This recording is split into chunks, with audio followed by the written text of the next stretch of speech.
இன்றைய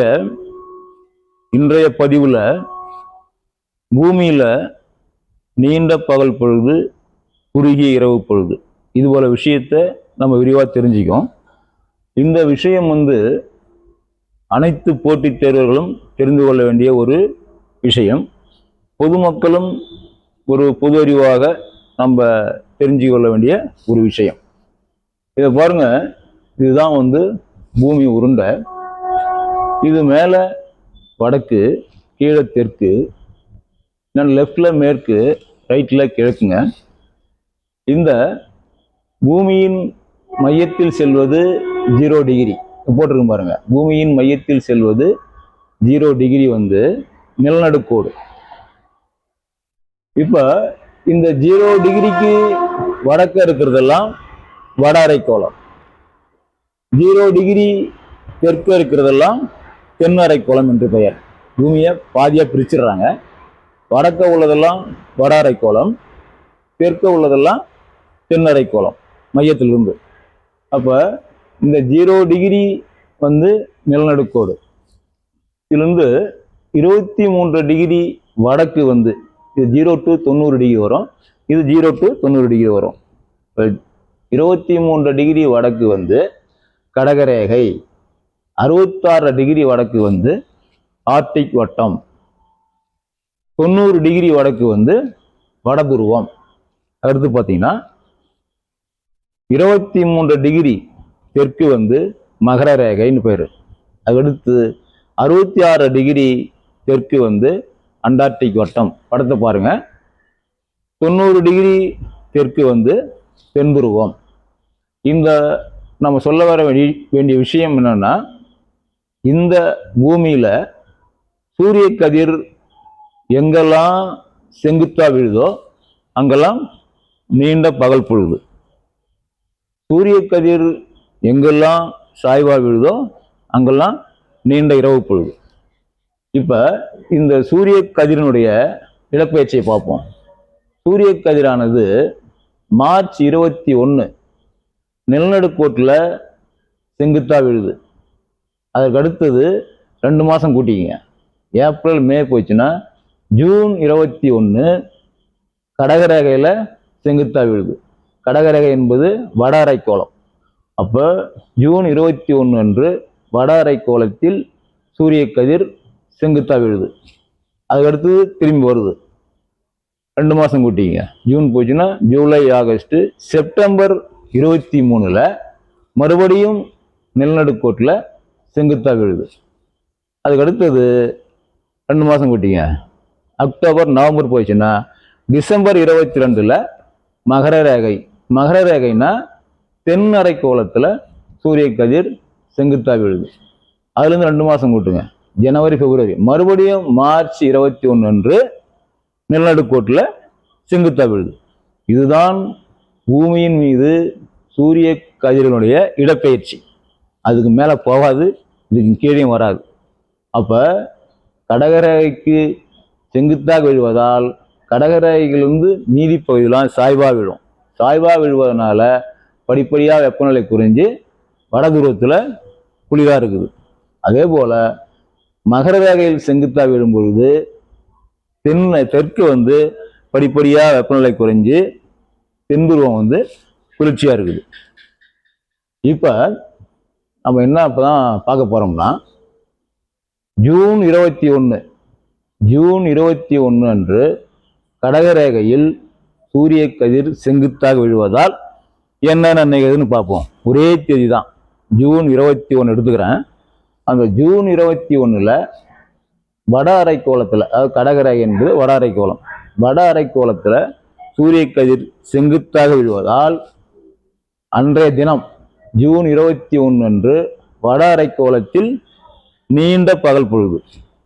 பகல் நீண்டு போச்சுன்னா, இப்போ 24 மணி நேரத்துல 12 மணி நேரம் பகல், 12 மணி நேரம் இரவுனா சூரிய கதிர் செங்குத்தா எங்க விழுதோ அங்கே நீண்ட பகல் பொழுது. அப்போ 13 மணி நேரம் பகலா இருக்கும், 11 மணி நேரம் இரவா இருக்கும்.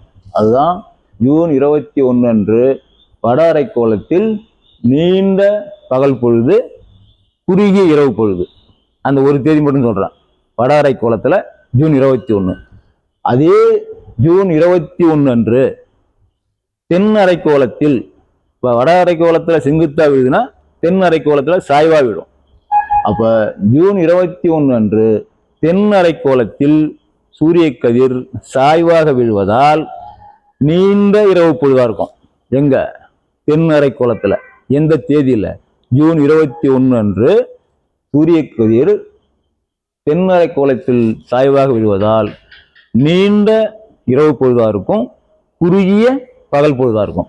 இப்போ நான் சொல்றது ஒரே தேதிங்க, ஜூன் 21 மட்டும் பேசுறேன். அந்த ஜூன் 21க்கு என்னென்ன பாயிண்ட் நம்ம தெரிஞ்சிருக்கணும்னா, ஜூன் 21 அன்று கடகரேகையில், அதாவது வட அரைக்கோளத்தில் சூரிய கதிர் செங்குத்தாக விழுவதால் வட அரைக்கோளத்தில் நீண்ட பகல் பொழுது, குறுகிய இரவு பொழுது. அதே தேதியில ஜூன் 21ல தென் அரைக்கோளத்தில் சூரிய கதிர் சாய்வாக விழுவதால் இங்க நீண்ட இரவு பொழுது. என்னைக்கு? ஜூன் 21 தென் அரைக்கோளத்துல நீண்ட இரவு பொழுது, குறுகிய பகல் பொழுது. இது ஒரு பாயிண்ட்ல இந்த விஷயம். அடுத்தது இங்க வாங்க, டிசம்பர் 22.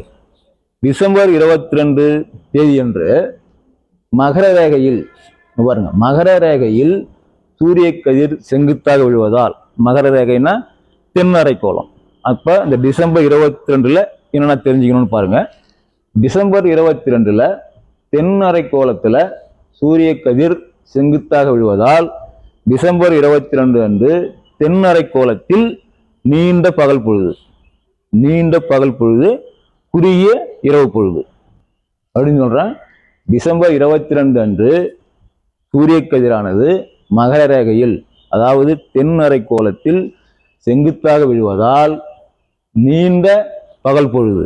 என்னைக்கு? டிசம்பர் 22 அன்று தென் அரைக்கோளத்தில் நீண்ட பகல் பொழுது, குறுகிய இரவு பொழுது.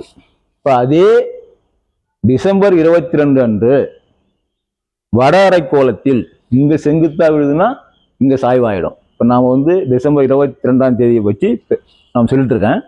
அதனால டிசம்பர் 22 அன்று தென் அரைக்கோளத்தில் சூரிய கதிர் செங்குத்தாக விழுவதால் வட அரைக்கோளத்தில் என்ன இருக்கும்? சாய்வா இருக்கும்.